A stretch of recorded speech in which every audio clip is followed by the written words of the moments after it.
ये सनातन का भी अमृत काल है और अमृत स्नान में ऐसा संयोग बनता है इस महाप्रयाग कुंभ क्षेत्र में दैवी शक्तियों का, वो घनीभूत होकर के अपने आशीषों से हमें आनंदित, आप्लावित, अनुग्रहित, उपकृत करती हैं।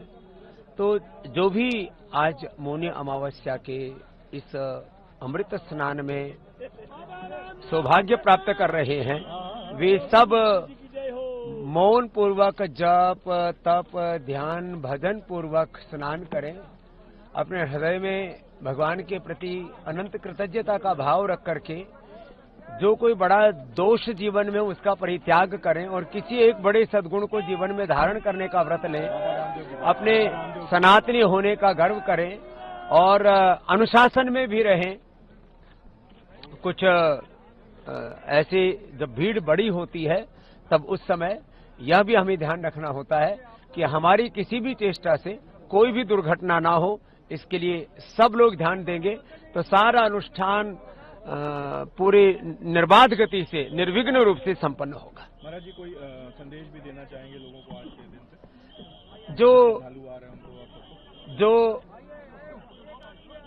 जो भी श्रद्धालु पूरे देश भर से यहाँ आ रहे हैं, क्योंकि करोड़ों की संख्या है, इसलिए धीरज रखें। धर्म का पहला लक्षण धैर्य है।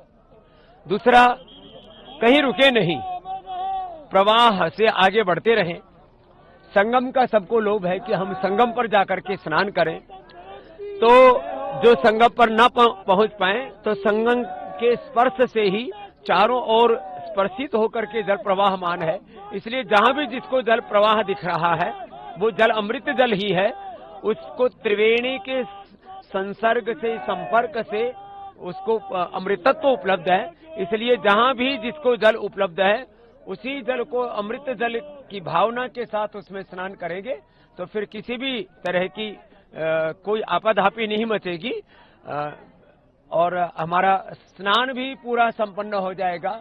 और सनातन का गर्व, ये हिंदू का महापर्व, महाकुंभ, ये हमें अपने अनंत पुण्य भी दे पाएगा।